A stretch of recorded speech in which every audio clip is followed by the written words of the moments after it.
حصار میں ہیں وہ، کیونکہ اسرائیل اور امریکہ دونوں چاہتے ہیں کہ جہاں کہیں پہ بھی مجتبیٰ خامنہئی نظر آئیں ان کو وہ ہٹ کریں. تو میرے خیال میں جو عاصم منیر ہیں فیلڈ مارشل، ان کا جو قالباف سے ملاقات ہے، قالباف آپ کو پتہ ہے پورا ٹرسٹ ہے ان کا ایرانی اسٹیبلشمنٹ، ملٹری اسٹیبلشمنٹ کا بھی اور اس کے ساتھ پولیٹیکل اس کا بھی، دونوں طرف سے ان کو ہے وہ. بالکل بالکل. تو جو اب آتے ہیں فارن منسٹری، سیکیورٹی ادارے اور تکنیکی ماہرین کے بارے میں، دیکھیے اس سارے معاملے میں ہم نے بہت ساری چیزیں رپورٹ ہوئی ہیں اور بہت ساری چیزیں احتیاط کی بنا پر یہاں پر رپورٹ نہیں کی گئیں، اور پاکستان کی اسٹیٹ نے ایز اے میڈیٹر کا رول ادا کرنے کے لیے بہت ساری انفارمیشن کو پروٹیکٹ کیا ہے، نہیں جانے دی بات. اور بعض جو انفارمیشن لیک ہوئی ہیں، بعض انٹیلیجنس کے اداروں نے یا سیکیورٹی کے اداروں نے جان بوجھ کر انٹرنیشنل میڈیا کو شاید لیک کی ہیں، کیونکہ ظاہر ہے وہ چاہتے ہیں کہ ایسا انوائرمنٹ رہے جس میں پیس، نیوٹرلٹی پاکستان کی برقرار ہے. کیونکہ اگر یہاں سے لیک ہونا شروع ہو جائیں تو دونوں سائڈیں ناراض ہو سکتی ہیں کہ بھائی ہم یہاں سیکیور ہی نہیں ہے، یا آپ چیزیں انفارمیشن پہلے ہی پتہ چل جاتی ہے. یہ میرا خیال ہے صحیح وہ ہے، لوگ گو کہ اس کے حوالے سے وہ کر رہے ہیں کرٹیسائز، لیکن یہ ایک درست حکمت عملی ہے.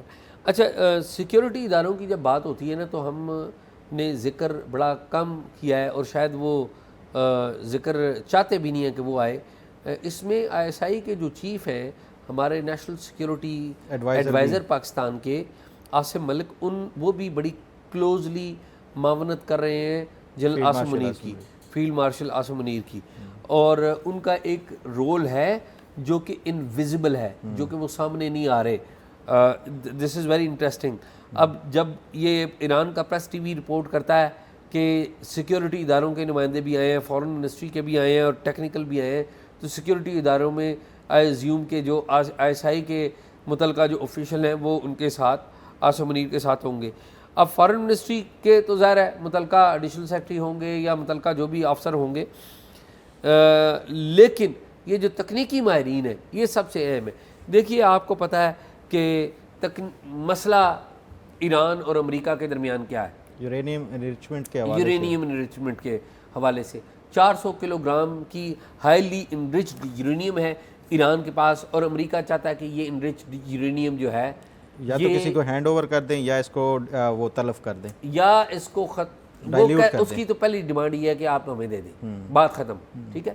اب اس میں مختلف جو ملک ہیں وہ اپنا رول ادا کرنا چاہتے ہیں، اور بیچ میں یہ بھی باتیں ہوئیں کہ یہ یورینیم اگر فرض کریں آپ رشیا کو دے دی، روس کے حوالے سے آئی تھی جب پہلے مذاکرات ہو رہے تھے، رشیا کا بھی ذکر آیا، چین کا بھی ذکر آیا، عمان کا بھی ذکر آیا، شاید کہیں کوئی پاکستان کا بھی ذکر ہے. اس کے بارے میں جو ڈیٹیلز ہیں ہمارے پاس نہیں ہیں. تو کیا اندر چل رہا ہے؟ میرا یہ خیال ہے یہ جو تکنیکی ماہرین ہیں یہ ایگزیکٹلی یہ وہ ماہرین ہیں جو آئی اے ای اے کے قوانین کو سمجھتے ہیں، جو نیوکلیئر کی ڈیٹیلز کو سمجھتے ہیں، یہ بھی وہاں پر گئے ہیں، کیونکہ معاملہ جو جنرل عاصم منیر وہاں پر کرنے گئے ہیں یہ ڈیل کو ڈن کرنے گئے ہیں. یہ ڈیل ڈن ہوگی تو تب مذاکرات کی تاریخ سامنے آئے گی. میری بات آپ سمجھ رہے ہیں. بہت سارے لوگوں نے کہا کہ عاصم منیر جو ہے وہ واشنگٹن جا رہے ہیں. میرا یہ خیال ہے کہ ابھی ڈیٹ فائنل نہیں ہے. مطلب بجائے اس کے کہ وہ یہاں پہ آ کے سرینا ہوٹل میں پھر سے زیرو سے شروع کریں، اس سے پہلے چیزیں جو ہے سٹریم لائن ہو جائیں، یہاں آپ آ کے جو ہے ایک فارمل جو ہے وہ ہو. جی ہاں. اچھا اب دوسرا ایک اور بات بھی ہے. آپ کو پتہ ہے فرانس کے صدر میکرون جب یہ کانفلکٹ عروج پہ آیا تھا تو پاکستان تو اسی وقت ایکٹیو ہو گیا تھا، پاکستان کا پڑوس بھی تھا.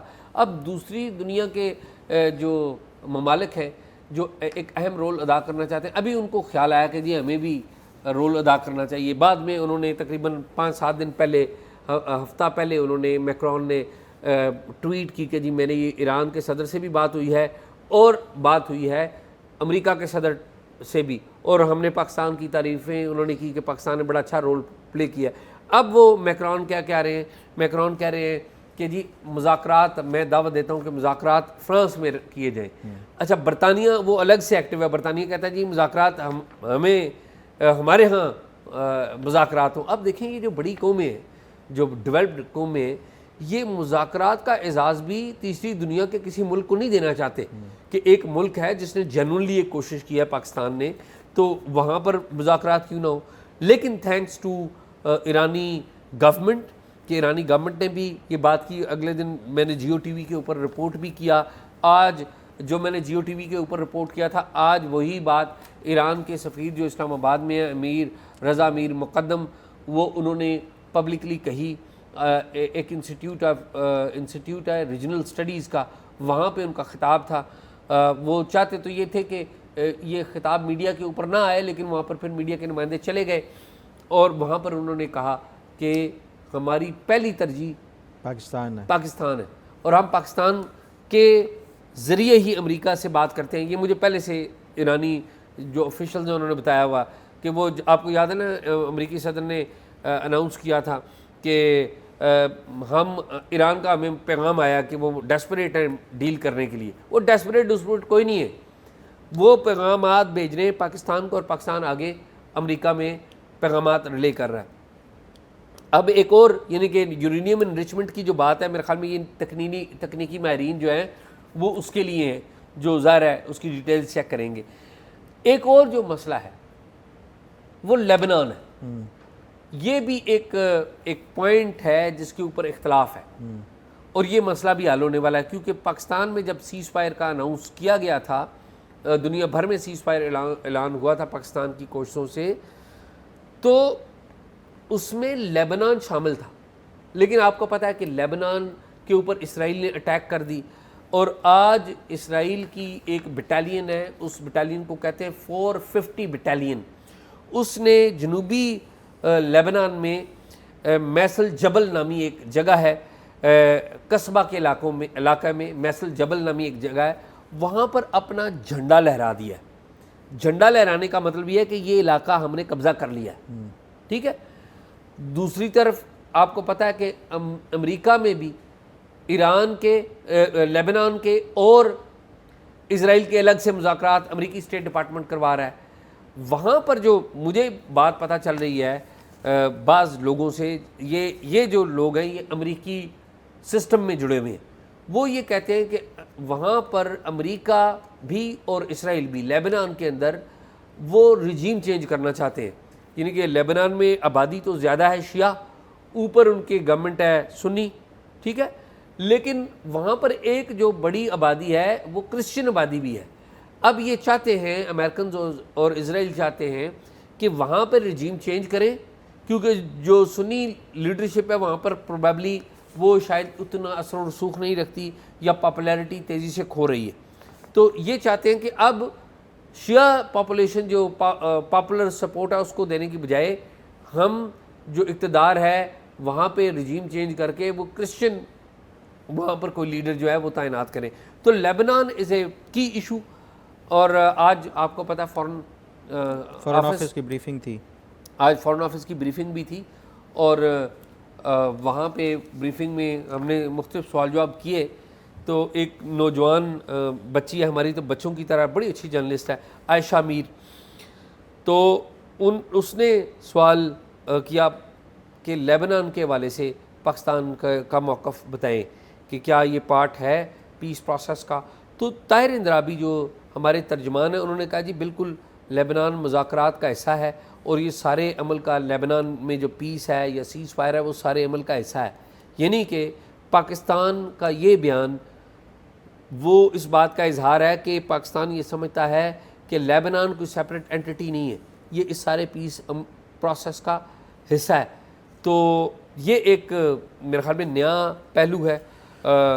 یہ اس کا سوال جواب میں آیا اور عائشہ نے یہ سوال کیا, تو میرے خیال میں بڑا اہم ہے, بڑا اچھا سوال تھا ان دس سینس کہ سارے میڈیا کی جو نظریں ہیں وہ پاکستان, امریکہ, ایران کے اوپر لگی ہوئی ہیں, لیکن اس پرٹیکولر ٹاپک کے اوپر بڑا اچھا سوال کیا گیا اور اس کا جواب بھی میں نے آپ کو بتا دیا. شاہ جی 2-3 پوائنٹس جو آپ نے کیے ہیں نا بات, پہلی جو نیوکلیئر کے حوالے سے ہے, جو یہ ٹاکس یہاں پہ سرینا میں ہوئے اس حوالے سے وال اسٹریٹ جرنل نے رپورٹ کیا کہ جو ڈسکشن ہوئی تھی یہاں پہ امریکہ اور جو ایران کا ڈیلیگیشن تھا اس کے درمیان, جو ڈسکشن میں امریکہ کی طرف سے پروپوزل تھا وہ 20 ایئرس کا موریٹوریم تھا کہ آپ 20 سال تک یہ جو نیوکلیئر پروگرام ہے اس کو آپ پرسو نہ کریں. اس پہ جو ایران کی طرف سے جو دیا گئی تھی نا آپشن, جو عباس عراقچی اس کو وہ کر رہے تھے, انہوں نے کہا تھا کہ ہم 5 سال کے لیے تیار ہیں. یہ جو موریٹوریم ہے آپ 5 سال کے لیے کر دیں. تو اس پہ ایک بنیادی طور کے اوپر دونوں میں ایک ڈفرینسز وہ ہوئے تھے. اب جو شنید یہی ہے کہ ہو سکتا ہے کچھ جو ڈیوریشن ہے 20 ایئر والا وہ کچھ امریکہ ریڈیوس کر دے, کچھ ایران وہ کر دے. تو یہ ایک جو موریٹوریم کے حوالے سے یہ ایک اس پہ میوچل جو ہے وہ ڈیسیجن ہو سکتا ہے کہ کتنے عرصے تک کے لیے ایران اپنا جو نیوکلیئر پروگرام کے حوالے سے وہ پرسو نہیں کرے گا. اب اس پہ دوسرا جو ایک کویسچن تھا وہ یہ تھا کہ یورینیم انریچمنٹ جو کہ 60% تک ان کے پاس انریچڈ تھی, 400 کلو گرام جو آپ کہہ رہے تھے, امریکہ یہ کہہ رہا ہے کہ آپ وہ ہمیں ہینڈ اوور کریں. ایران کی طرف سے یہ کہا نہیں, ہم ہینڈ اوور کسی کو نہیں کریں گے. یہ جو انریچڈ یورینیم ہے آپ IAEA کے جو متعلقہ لوگ ہیں ان کو بلائیں گے, ہم ان کی موجودگی میں اس کو ڈائلیوٹ کر دیں گے, تو یہ ہم ہینڈ اوور نہیں کریں گے. یہ دو بنیادی نکات تھے جس کے اوپر ان کے دونوں کے درمیان میں ڈفرینسز شروع ہوئے, اور اس کے اوپر موسٹ لائکلی جو ہے وہ کچھ آگے جو انڈرسٹینڈنگ وہ کرنے کے لیے یہ سارا کچھ ہو سکتا ہے. تو نیوکلیئر والا جو ایشو ہے نا وہ اس پہ میرا خیال ہے کہ یہ اس پہ کوئی نہ کوئی پیش رفت ہو سکتی ہے کہ امریکہ شاید یہ تیار ہو جائے کہ آپ اس کو ڈائلیوٹ کر دیں, ایران میں ہی IAEA کی موجودگی میں کر دیں, کیونکہ ایران یہ میں نہیں سمجھتا کہ شاید یہ کسی اور کو ہینڈ اوور کرنے کے لیے راضی ہو جائے گا. دوسری چیز ایک اور جو آپ بات کر رہے تھے یہاں پہ جو وینیو کے حوالے سے, یہ بالکل جو ایک تو ایرانی جو سفیر ہیں انہوں نے بات کی ہے, لیکن ایک کل خبر آئی تھی, المیادین ہے, یہ حزب اللہ کا بڑا قریبی سمجھا جانے والا اخبار ہے. المیادین اخبار میں یہ جو اس ڈیلیگیشن کے ساتھ ایرانی ایک تجزیہ کار آئے تھے محمد مرانڈی, تو ہم نے انٹرویو بھی کیا اس کا, ٹاک شاک کے لیے ہم نے انٹرویو کیا. تو انہوں نے ایک انٹرویو دیا المیادین کو, اس میں انہوں نے کہا کہ جب ہم آ رہے تھے تو ہمیں یہ بتایا گیا کہ کوئی ٹارگٹ کر سکتا ہے ایرانی جو ڈیلیگیشن ہے اس کو, اس میں تو اس پہ پھر انہوں نے بڑی پریکاشنز لی, اور آتے ہوئے جو روٹ تھا واپسی پہ یہ فیصلہ کیا گیا کہ ہم وہ آلٹرنیٹ ایک اور روٹ استعمال کریں گے, اس سے تہران نہیں جائیں گے. تو یہ بجائے اس کے کہ تہران جاتے, یہ جو ان کا ڈیلیگیشن تھا, ایک تو پلین انہوں نے کہا کہ وہ تبدیل کیا گیا, پلین منگوایا گیا, اسلام آباد میں پلین آئے تھے, تو وہ ایک تو وہ کیا گیا, اور دوسرا جو مشہد میں جا کے انہوں نے وہ کی, اور اس سے پھر وایا ٹرینز اور گاڑیاں اور یہ اس طرح. تو جو ایک خاص طور پہ جو سیکیورٹی کنسرنز ہیں جو ایرانی ڈیلیگیشن کے حوالے سے وہ جینون ہیں. یہ اسرائیل کی ہسٹری رہی ہے کہ جتنے بھی ایران کے خاص طور پہ جو مذاکرات کار ہوتے ہیں یہ ان کو ٹارگٹ کر کے یہ ہمیشہ سبوتاژ کرنے کی کوشش کرتا ہے اسرائیل. تو یہ کنسرنز جو ہے وہ سیکیورٹی کے حوالے سے وہ صرف ایرانی نہیں بلکہ امریکہ کو بھی اس کی ریئلائزیشن ہے. تو اس وجہ سے یہ جو اسلام آباد کا وینیو ہے یہ ان دونوں کے لیے سوٹیبل ہے. امریکہ میکسیمم یہ کر سکتا تھا کہ ڈسٹنس زیادہ ہے, ٹریول کرنے میں ان کا جو ڈیلیگیشن ہے وہ تھک سکتا ہے یہ وہ, لیکن جو سیکیورٹی کنسرن ہے آپ اس کو جو ہے وہ رول آؤٹ نہیں کر سکتے. اس لیے ایران کی پریفرنس جو ہے یہ ایک تو جو اسلام آباد قریب ترین ہے ایران کے ڈیلیگیشن کے لیے, دوسرا ان کو یہ بھی اعتماد ہے کہ اسرائیل کوئی ایسی شرارت یہاں پہ اسلام آباد میں نہیں کر سکتا.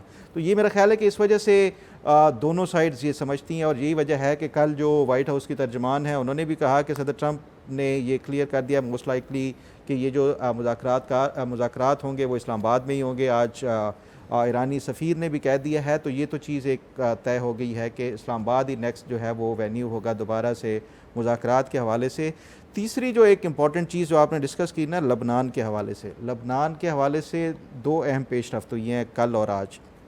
ایک تو کل جو دونوں ممالک اسرائیل اور لبنان کے سفیروں کی امریکہ نے ہوسٹ کیا, مارکو روبیو کی, اس میں ملاقات ہوئی سیز فائر کے حوالے سے, کوئی میکنزم تیار کرنے کے حوالے سے, گو کہ وہ بلا نتیجہ کوئی جو ہے وہ ختم ہو گئی. پھر اس کے بعد صدر ٹرمپ نے ٹویٹ کیا کہ دونوں جو ملک ہیں ان کے سربراہان وہ مذاکرات کے لیے یہ آئیں گے. اس پہ لبنان کی طرف سے ریئیکشن آ گیا, ان کے پرائم منسٹر نے کہا ہمیں کوئی بتایا ہی نہیں گیا اور نہ ہی ہمیں کوئی اس حوالے سے کوئی انٹیمیٹ کیا گیا ہے. اسرائیل کے حوالے سے جو پیش رفت ہوئی ہے وہ سب سے اس لیے امپورٹنٹ ہے, وہ آج اسرائیل کی کابینہ کی سیکیورٹی کا جو ان کا وہ ہے وہ میٹنگ تھی, جیسے ہماری نیشنل سیکیورٹی میٹنگ ہوتی ہے کیبنٹ کی, اس طرح آج ان کی بھی تھی. تو ان کی کابینہ نے سیز فائر کی منظوری نہیں دی ہے. تو ایک چیز واضح ہو گئی کہ اسرائیل ابھی بھی سیز فائر کے حوالے سے تیار نہیں ہے, اور وہ اس جنگ کو جاری رکھنا چاہتا ہے لبنان کے حوالے سے, خاص طور پہ چاہے وہ امریکہ کی طرف سے گو کہ دباؤ آتا بھی ہے.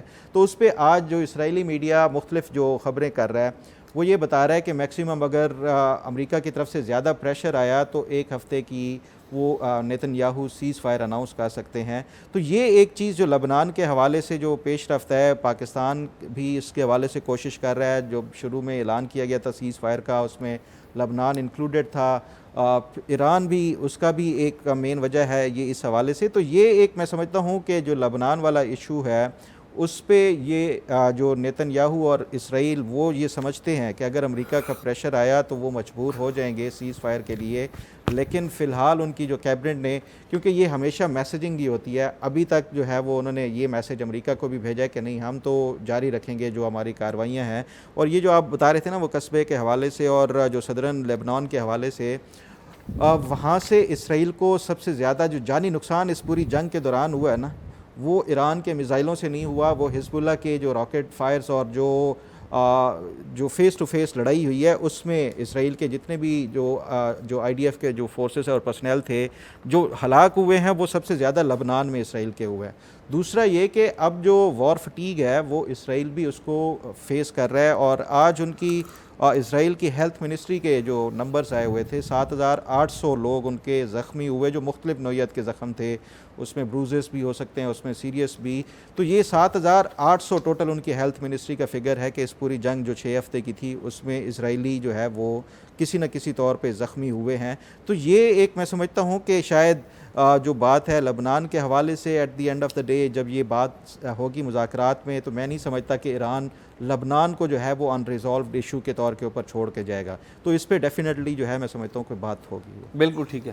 فخر کوئکلی ہم نے بڑی لمبی اس کے اوپر بات کی ہے. ایک انفارمیشن تھی وہ یہ کہ لیاقت علی ہیں، کیپٹن ریٹائرڈ لیاقت علی آئی جی ہیں آزاد کشمیر کے.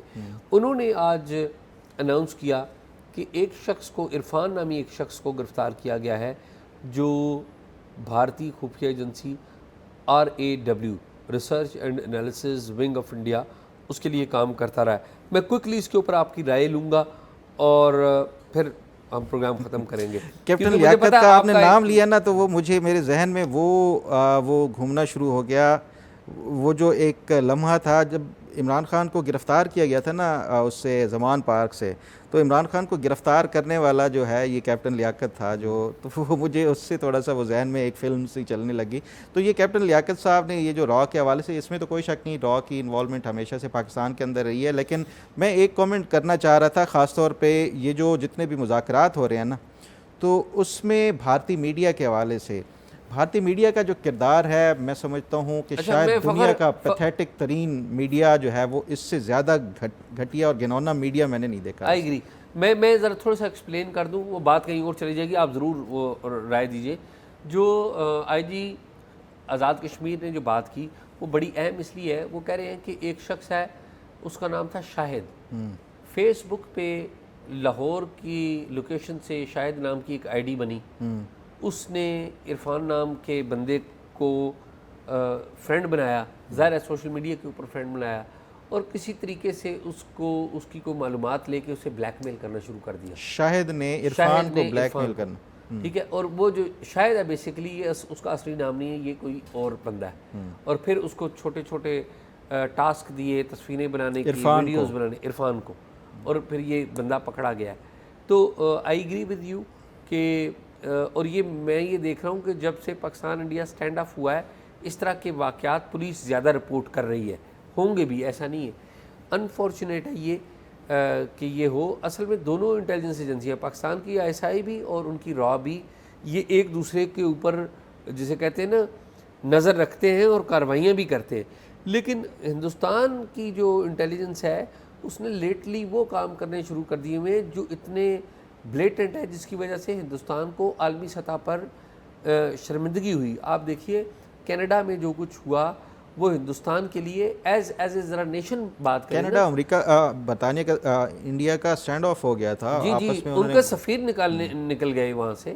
تو میرا یہ خیال ہے کہ ہندوستان کو بھی چاہیے کہ وہ تھوڑا سا اپنی پالیسی پہ ریویو کرے. نہیں کرے گا ریویو تو دیکھیں انٹرنیشنلی ہندوستان جو ہے وہ آئسولیٹ ہوگا. یہ ہندوستان کے لوگوں کے لیے بھی ٹھیک نہیں ہے اور ان کی گورنمنٹ کے لیے بھی ٹھیک نہیں ہے. آئسولیٹ اور کیا ہوگا؟ آف کورس آئسولیٹ ہوگا تو نقصان ہے ان کا. اب دیکھیں جو آپ نے ہندوستان کی میڈیا کی جو بات کی وہ آپ بالکل درست کہہ رہے ہیں کہ اتنی ارسپانسبل وہ رپورٹ کر رہے ہیں. بھئی اگر یعنی کہ یہ جو میڈیا رپورٹ کر رہا ہے بیسیکلی یہ تو ریاست سے ہے نا, کہ دیکھیے ہندوستان کی جو وزارت خارجہ ہے اس نے ایک سٹیٹمنٹ باقاعدہ جاری کیا. سٹیٹمنٹ میں انہوں نے جب یہ سیز فائر ہوا انہوں نے سیز فائر کی بڑی تعریف کی, پاکستان کا نام نہیں دیا انہوں نے, اس میں امریکہ اور ایران کا ذکر موجود تھا, لیکن جس نے سیز فائر کروایا پاکستان اس کا بیچ میں ذکر نہیں تھا. میں نے اس کے اوپر ایک ٹویٹ بھی کی تھی کہ دیکھیے اگر آپ کھلے اور بڑے دل کا مظاہرہ کرتے اور بیچ میں پاکستان کا نام لیتے تو اس سے آپ کی عزت میں اضافہ ہونا تھا, پاکستان کی عزت کم یا زیادہ نہ ہوتی. پاکستان کی عزت ادھر ہی برقرار ہے, ساری دنیا پاکستان کو کر رہی ہے. اور یہ جو پالیسی ہے نا کہ ہم کٹی والی پالیسی, یہ کٹی والی پالیسی ہندوستان کی جو ہے وہ وقت نے غلط ثابت کی ہے. اچھا برا وقت پاکستان نے بھی دیکھا اور آپ نے بھی دیکھا ہے. بہتر یہ ہے کہ ہم مل کے ایک دوسرے کی عزت کریں, ایک دوسرے کو ایکسیپٹ کریں. اور یہ جو میڈیا والی بات بتائی مجھے تو بڑا دکھ ہوتا ہے, افسوس ہوتا ہے ان کے میڈیا کو دیکھ کے کہ اور میڈیا بیسیکلی کہاں سے لائن لیتا ہے, جو سٹیٹ نے رویہ اپنایا وہی میڈیا لیتا ہے. اور ایسا نہیں ہے کہ وہاں پہ سارے کے سارے لوگ ہیں, بڑے زبردست لوگ ہیں جنہوں نے پاکستان کا بڑا نام لے کے بڑی تعریف کی ہے, اور جو منفی کردار وہاں پر جو لوگ ادا کر رہے ہیں آپ نے ان کا پوائنٹ آف ویو دیا ہے, میں اس کا بھی احترام کرتا ہوں. یہ ایک ریالٹی ہے, اس سے کوئی انکار نہیں کر سکتا. ٹھیک ہے, ہمارے ہاں بھی بہت سارے بیوقوف لوگ پائے جاتے ہیں, لیکن کیا وہ پورے پاکستان کی نمائندگی کرتے ہیں, یا وہ لوگ جو اس طرح کی گفتگو کر رہے ہیں کیا وہ پورے ہندوستان کی نمائندگی کرتے ہیں؟ میں کہتا ہوں نہیں کرتے. ایک ان کے بہت ہی رسپیکٹڈ روحانی پیشوا آپ کہہ لیجئے, بڑی روحانی تعلیم دیتے ہوئے بھی نظر آتے ہیں, ان کا نام ہے گرو دیو سری روی شنکر. بڑے معروف ہندوستان کے آپ روحانی پیشواؤں میں شامل کر لیجئے. ان کا آپ یہ ٹویٹ پڑھ لیجئے, وہ کیا فرما رہے ہیں. وہ کہتے ہیں کہ in times of conflict true leadership chooses dialogue over discord. I welcome the United States and Pakistan's role in hosting this effort. Lasting peace arises from courage, clarity and collective will grounded in humanity. پھر وہ کہتے ہیں may this step bring stability and healing to the Middle East. یہ ان کا ایک معروف نام جو کہ روحانی اعتبار سے لوگ ان کی طرف دیکھتے ہیں, یہ وہ کہہ رہا ہے. یہ ہندوستان وہ نہیں ہے جس کو آپ کوئی ان نون اینکر ہے یا کوئی ان نون رپورٹر ہے, کوئی گندی زبان استعمال کر رہا ہے یا ان لاجیکل بات کر رہا ہے, یا ان کا کوئی ایسا لیڈر ہے جو چاہتا ہے کہ اس کے کلک بیٹ بڑھے. کریج کا نام ہے درست بات کرنا. اور جب یہ نام لیتے ہیں کہ ہم پاکستان کی عزت کرتے ہیں تو اس کا مطلب یہ نہیں وہ پاکستان کے ایجنٹ بن گئے, اس کا مطلب ہے کہ وہ سنسیئر اور لائل سٹیزن آف انڈیا ہے. آئی رسپیکٹ گرو جی. اور اگر ہم یہاں پر کہتے ہیں کہ پاکستان اور ہندوستان کی دوستی ہونی چاہیے تو اس کا مطلب یہ بھی نہیں ہے کہ ہم ہندوستان کے ایجنٹ بن گئے. ہم اس ملک کے یا وہ اس ملک کے سنسیئر اور لائل فرینڈ ہیں. تو یہ جو نیگیٹو بات کرتے ہیں میرے خیال میں ہمیں ان کو ڈسکریج کرنے کی ضرورت ہے. ان کی باتوں کی بجائے ان لوگوں کا ذکر ضرور کرنے کی ضرورت ہے جس طرح یہ گرو جی ہیں جو درست بات کرتے ہیں. عزت جو دینی چاہیے. اور بہت سارے میں ذاتی طور پہ بہت سارے ہندوستانی لوگوں کو جانتا ہوں جو ہندوستان میں ہیں, جو بیرون ملک ہیں. ایک فیملی ہے سینئر سٹیزن ہے, وہ امریکہ میں ہندوستان سے تعلق ہے, اتنی محبت انشاور کرتے ہیں, مجھے نہیں وہ جانتے تھے, ہمارے پروگرام کے نیچے انہوں نے کمنٹ کیا, رابطہ انہوں نے کیا اور اتنی محبت کی. اور لاٹس آف, میں ایک کی اگزامپل دے رہا ہوں. تو میرے خیال میں جی بالکل آپ کی سنسیریٹی اور اس کے اوپر کوئی شک نہیں ہے کہ امن ہونا چاہیے, لیکن دیکھیں ایک ہوتی ہے چیز کہ حقیقت پسند ہونا, ہمیں حقیقت پسند بھی ہونا چاہیے. جی میں حقیقت سے نہیں پیچھے جا رہا. اور حقیقت یہ ہے کہ آپ جتنا کوشش کر لیں امن کا پیغام دینے کی, بات چیت کی, بھارت کی جو مائنڈ سیٹ اور جو سوچ اس ٹائم بن چکی ہے میجورٹی آف انڈین سوسائٹی بھی, گورنمنٹ بھی, ان کی مشینری بھی, وہ آپ جو ہے نا وہ پاکستان کو دشمن نمبر 1 سمجھتے ہیں. اور وہ پاکستان کو کبھی بھی ہنستا کھیلتا بستا نہیں دیکھ سکتے. یہ ایک حقیقت ہے. ٹارگٹ کلنگ کر کے کسی ملک میں اپنے جو اینیمیز ہیں ان کو وہ کرتے تھے, یہ اس کی جو انسپریشن لے کے انہوں نے یہ اس طرح کی کارروائیاں شروع کی. یہ بھول گئے کہ وہ اسرائیل جو ہے وہ ویسٹ کی ڈارلنگ ہے, وہ کچھ بھی کرتا تھا تو ویسٹ جو ہے وہ اس کو اگنور کر لیتا تھا. انہوں نے کیا کیا, انہوں نے ویسٹ کے اندر ہی جا کے وہ اسی طرح کی کارروائیاں شروع کر دی, تو انہوں نے گردن سے پکڑ لیا. پہلی بات تو یہ ہے کہ یہ جو اس کی کاپی کر رہے تھے, یہ ان کو دنیا جو ہے وہ تسلیم نہیں کر سکتی کہ دوسرا کوئی اسرائیل جو ہے وہ بھارت کی صورت میں ہو.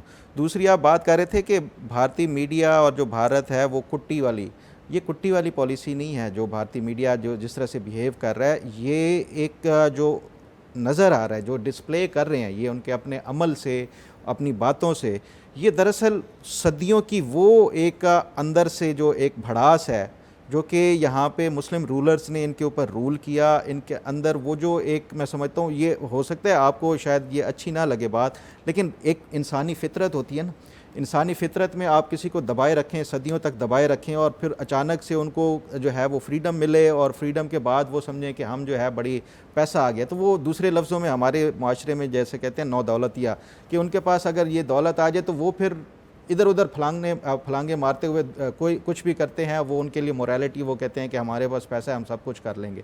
تو یہ اس ٹائم بھارت کی جو مینٹیلٹی ہے, ان کی پبلک کی ہو, ان کو میڈیا کی ہو, ان کی حکومت کی ہو, سب کی مینٹیلٹی وہ نو دولتیہ والی ہے کہ بس ہم تو جو اب دنیا کی چوتھی اکنامک پاور ہیں, اب ہم جو کہیں گے جو کریں گے دنیا ہماری ٹرمز کے اوپر یہ چلے گی.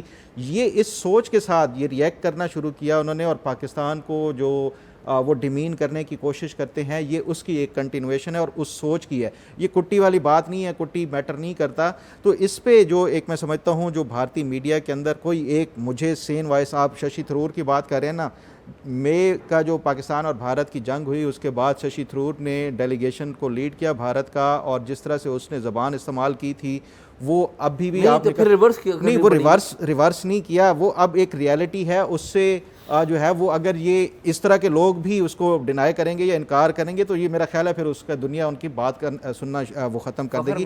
تو دوسری جو باقی ان کا کوئی ایک بندہ مجھے نہیں نظر آیا اس پورے اسٹینڈ آف کے درمیان ایسے ڈیروگیٹری قسم کے پاکستان کے خلاف اب بھی باتیں, اور یہ اس سے, حالانکہ یہ اس جنگ کی اور جو سیز فائر ہے اس سے جتنا بھارت کو فائدہ ہونا ہے شاید اتنا پاکستان کو نہیں ہونا.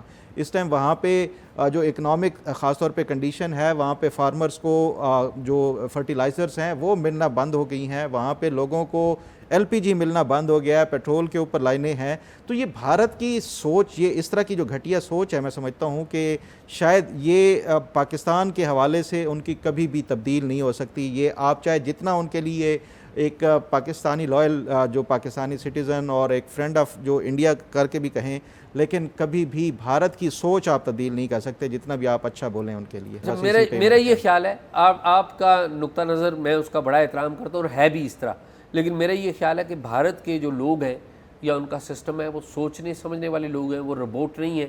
یہ جو منفی تھنکنگ ہے it will be change and you will see. انہوں نے پالیسی اپنی مالدیوز کے بارے میں چینج کی, انہوں نے پالیسی اپنی بنگلہ دیش کے بارے میں چینج کی, انہوں نے پالیسی اپنی اور بہت سارے ممالک کے بارے میں چینج کی, and I believe this policy will excuse me, انہوں نے پالیسیاں جو ساری تبدیل کی, اینڈ آئی بلیو کہ پاکستان کے بارے میں بھی پالیسی چینج ہوگی. Time will. خیر ہماری لمبی گفتگو ہو گئی. آخری پورشن میں مجھے اور فخر درانی کو اجازت دیجیے. اللہ حافظ.